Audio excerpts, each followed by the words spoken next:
ओम नमः भगवते वासुदेवाय नमः। आज हम कार्तिक महात्म्य का 15वां अध्याय पढ़ेंगे। श्री विष्णु भगवान की कृपा हो सब पर अपरंपार।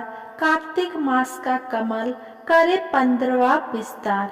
राजा पृथ्वी ने नारद जी से पूछा, हे मुनि श्रेष्ठ, तब दैत्यराज ने क्या किया, वो सब मुझे विस्तार से सुनाइए।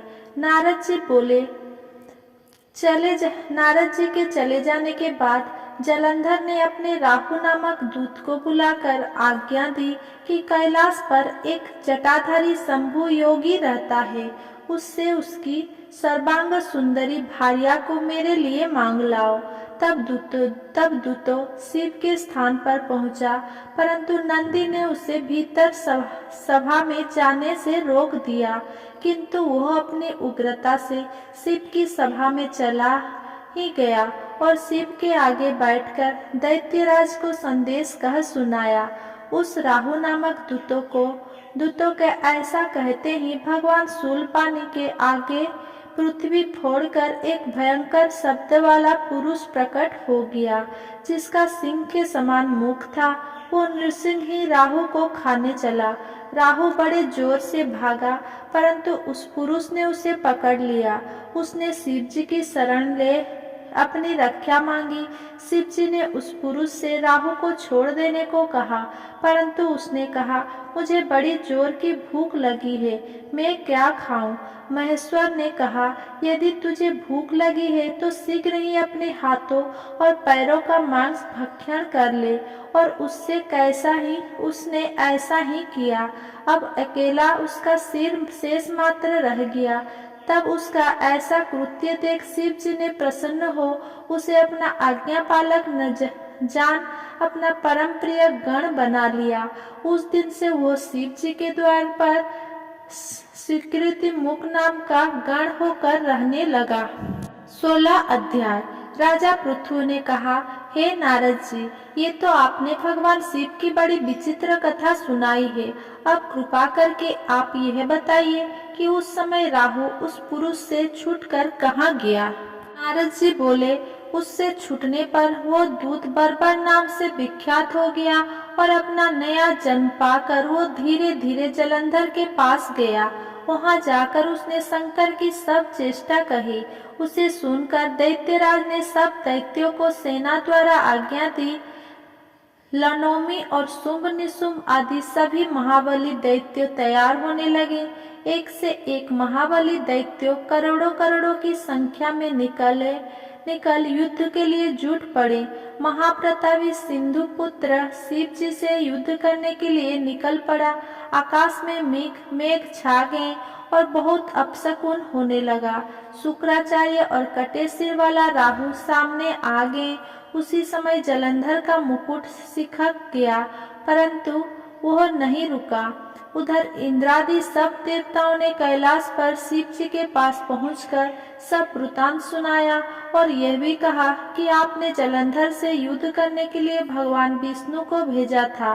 वो उसके बशवर्ती हो गए हैं और विष्णु जी लक्ष्मी सहित जलंधर के अधीन हो उनके घर में निवास करते हैं। अब देवताओं को भी वही रहना पड़ता है। अब वह बलि सागर पुत्र आपसे युद्ध करने आ रहा है, अतएव आप उसे मारकर हम सबकी रक्षा कीजिए।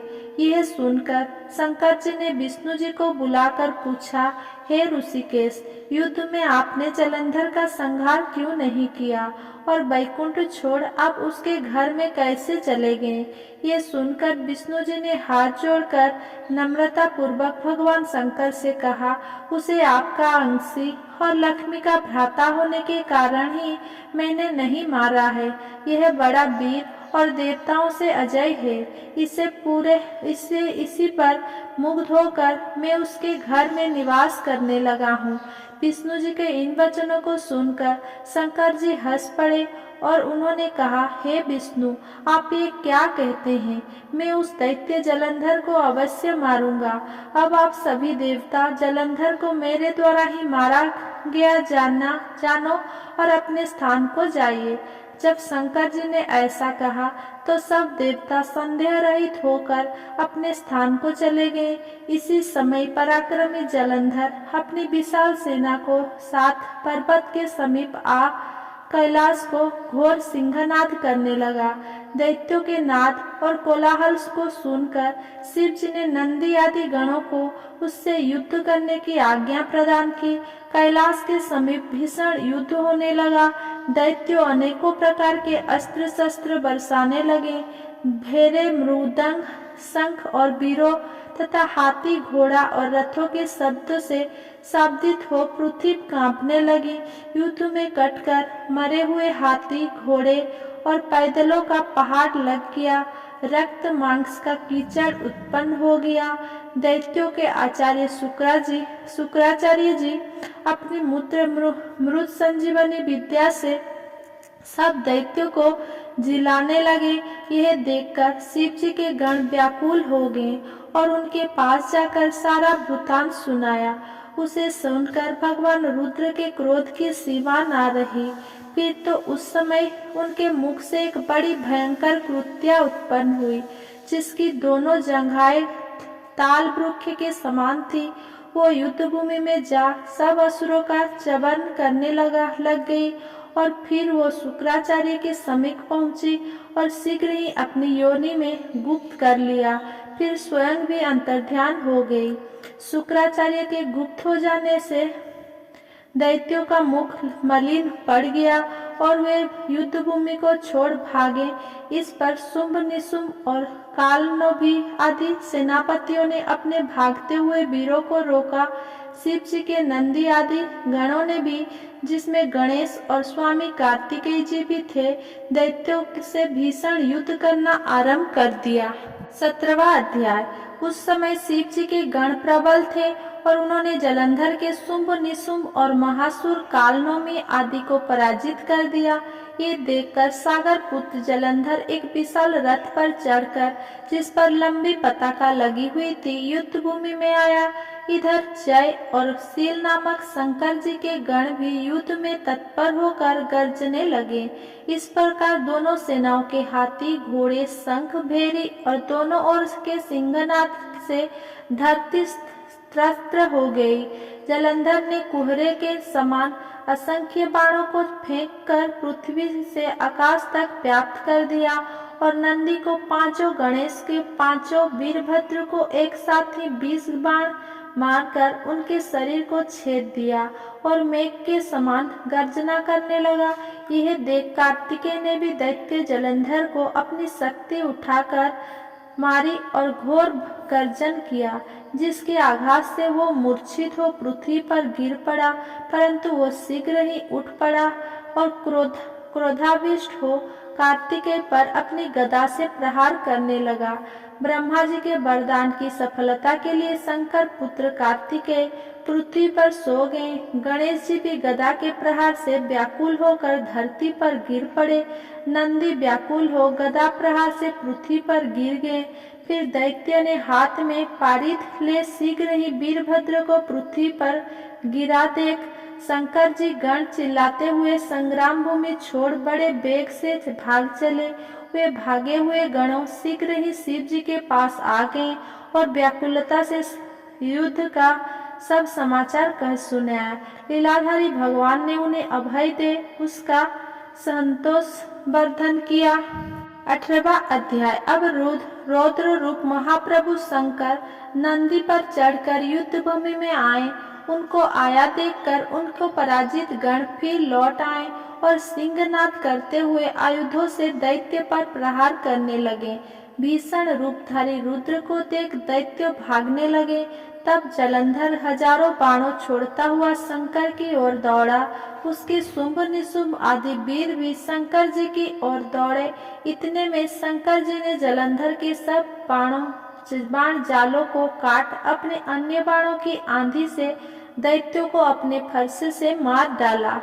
खड़गोरमा नामक दैत्य को अपने फरसे से मार डाला और बलाहक का भी सिर काट दिया। घसमर भी मारा गया और शिवगण चिसी ने प्रचंड नामक दैत्य का सिर काट डाला। किसी को शिव जी के बेल ने मारा और कोई उनके बाणों द्वारा मारे गए। ये देख जलंधर अपने शुंभादि दैत्यों को धिक्कारने और भयभीतों को धैर्य देने लगे, पर किसी प्रकार भी उसके भयग्रस्त दैत्य युद्ध को न आते थे। तब दैत्य सेना पलायन आरंभ कर दिया। तब महाकुंद जलंधर ने शिव जी को ललकारा और उत्तर बाण मारकर शिव जी को दग्ध कर दिया। शिव जी उसके बाणों को काटते रहे, यहाँ तक कि उन्होंने जलंधर की ध्वजा, छत्र और धनुष को काट दिया। फिर 7 बाणों से उसके शरीर में भी तीव्र आघात पहुंचाया। धनुष के कट जाने से जलंधर ने गदा उठाई। शिव जी ने उसकी गदा के टुकड़े कर दिए। तब उसने समझा कि शंकर मुझसे अधिक बलवान है, अतएव उसने गंधर्व माया उत्पन्न कर दी। उनके गंधर्व अप्सराओं के गण पैदा हो गए। वीणा और मृदंग आदि बाजों के साथ नृत्य और गान होने लगा। इससे अपने गणों सहित रुद्र भी मोहित हो एकाग्र हो गए। उन्होंने युद्ध बंद कर दिया। फिर तो काम मोहित जलंधर बड़ी शीघ्रता से शंकर का रूप धारण कर वृषभ पर बैठकर पार्वती के पास पहुंचा। उधर जब पार्वती ने अपने पति को आते देखा तो अपनी सखियों का साथ छोड़ दिया और आगे आई। उन्हें देख कामातुर जलंधर का वीर्यपात हो गया और उसके पवन से वो जड़ भी हो गया। गौरी ने उसे दानव समझा। वो अंतर्ध्यान हो उत्तर की मानस पर चली गई। तब पार्वती ने विष्णु जी को बुलाकर दैत्य धन का वो कृत्य कहा और यह प्रश्न किया कि क्या आप इससे अवगत है। भगवान विष्णु ने उत्तर दिया, आपकी कृपा से मुझे सब ज्ञात है। हे माता, आप जो भी आज्ञा करोगे मैं उसका पालन करूंगा। जगत माता ने विष्णु जी से कहा, उस दैत्य ने जो मार्ग खोला है उसका अनुसरण उचित है। मैं तुम्हें आज्ञा देती हूँ कि उसकी पत्नी का पतिव्रत भ्रष्ट करो। वो दैत्य तभी मरेगा। पार्वती जी की आज्ञा पाते ही विष्णु जी उसको शिरोधार्य कर छल करने के लिए जलंधर के नगरी के ओर चले गए। 19वां अध्याय। राजा पृथु ने पूछा, हे नारद जी, अब आप यह कहिए कि भगवान विष्णु ने वहां जाकर क्या किया तथा जलंधर की पत्नी का पतिव्रत किस प्रकार भ्रष्ट हुआ। अगर मेरा ये वीडियो आपको पसंद आया हो तो मेरा वीडियो को लाइक, कमेंट, शेयर करें। मेरा चैनल को सब्सक्राइब करें। धन्यवाद।